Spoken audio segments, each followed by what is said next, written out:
औरंगाबाद को जाने, क्या करना चाहिए और क्या किया गया? मुझे ये नहीं समझ में आता है कि औरंगाबाद के जितने भी अधिकारी है ये बंद मनाने के लिए इतने उत्सुक क्यों रहते हैं। इससे पहले भी देखा गया था कि औरंगाबाद में बस लॉकडाउन करना इनका एक ही मोटिव नज़र आ रहा था, जबकि पूरे हिंदुस्तान के अंदर कोरोना फैला हुआ है, पूरी दुनिया के अंदर फैला हुआ है, लेकिन यहाँ पर उठे सुटे कोई ना कोई खड़े हो जाता है।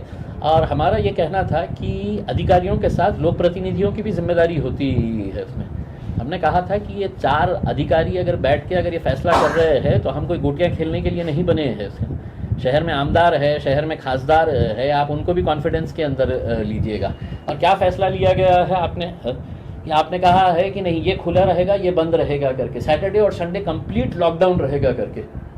IAS IPS ऑफिसर्स इतने ज्ञानी, तो आपकी मीटिंग से पहले आपका क्या कोरोना के साथ मीटिंग हुई है क्या कि वो मंडे टू फ्राइडे वायरस जो है वो फैक्ट्री पे जाएगा, काम करेगा, सैटरडे और संडे के दिन बाहर लोगों के ऊपर अटैक करेगा, तो सैटरडे और संडे है तो हम बंद करेंगे करके?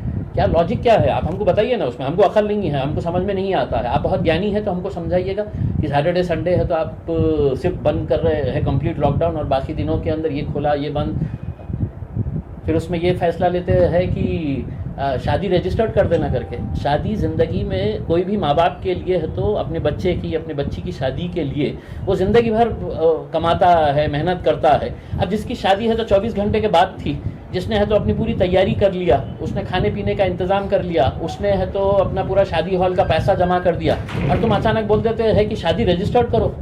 कलेक्टर साहब, आपको पता नहीं है कि रजिस्टर्ड मैरिज करने के लिए भी 1 महीने का टाइम लगता है, नोटिफिकेशन देना पड़ता है। ऐसा नहीं है कि इम्तियाज़ जलील जा रहा और बोल रहा मेरी शादी कराओ अभी और उन्हें साइन करके दे रहे हैं करके। तो हमारा ये कहना है कि थोड़ा सा आप सबको कॉन्फिडेंस में लीजिएगा। उसमें इतनी जल्दबाजी करने की ज़रूरत नहीं है आपको कि लॉकडाउन करना है। पूरे हिंदुस्तान के अंदर हम भी घूम रहे हैं, हम पूरे हिंदुस्तान के अंदर घूम रहे हैं। और लॉकडाउन करने से पहले मोदी साहब से पूछ लेना था कि साहब आपने लाखों लोगों को जमा किए हैं पश्चिम बंगाल के अंदर, वहाँ पे क्या वायरस ने है तो छुट्टी लिया हुआ है क्या?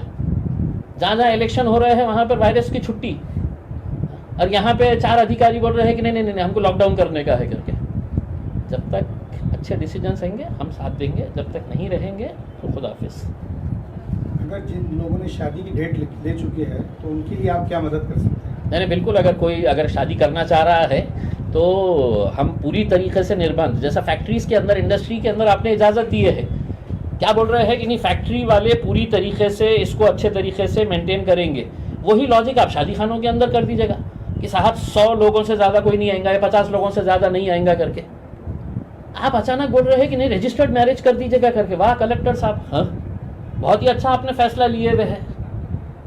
1 दिन के अंदर आप कलेक्टर है, आपके अंडर में आता है मैरिज डिपार्टमेंट, 1 महीने का नोटिफिकेशन देना पड़ता है। अब जिन लोगों ने अपना शादी की पूरी तैयारी कर लिए है वो लोग अगर आज परेशान घूम रहे हैं, हमारे पास आइए, हम मदद करेंगे उनको जैसा जिस तरह से करने का है। जो आपने कंपनीज़ के ऊपर निर्बंध लगाए हैं वही निर्बंध लगाइएगा 50 लोगों के ऊपर। पुलिस वाले रख दीजिएगा उसके अंदर कि कोई बगैर मास्क के अगर आया तो उसके ऊपर कार्रवाई करो, 50 से 51 हो गया है तो कार्रवाई करो करके। लेकिन ये इस तरह से बैठ के फैसले कर लेने का उसमें, और सिर्फ ये समझने का कि हम अधिकारी है हम कर लेंगे, तो बाकी लोग प्रतिनिधि कोई गोटियाँ खेलने के लिए थोड़ी बैठे हुए हैं। हम भी है तो 20 लाख लोगों का नेतृत्व करते हैं, हमको भी समझ में आता है कि क्या सही है क्या गलत है करके। सिर्फ अगर आप ये समझेंगे कि हम ज्ञानी हैं और हम बताएंगे करके, तो हमारे साथ बैठिए और हमको पहले समझाइए सैटरडे संडे का निर्णय लेने वक्त वायरस के साथ क्या क्या चर्चा हुई, वायरस ने क्या शेड्यूल दिया आपको कि मैं ये टाइम से ये टाइम पे नहीं आने वाला हूँ करके। अब ये तो सवाल हम पूछेंगे ना अगर आप इस तरह के फैसले लेंगे तो। धन्यवाद।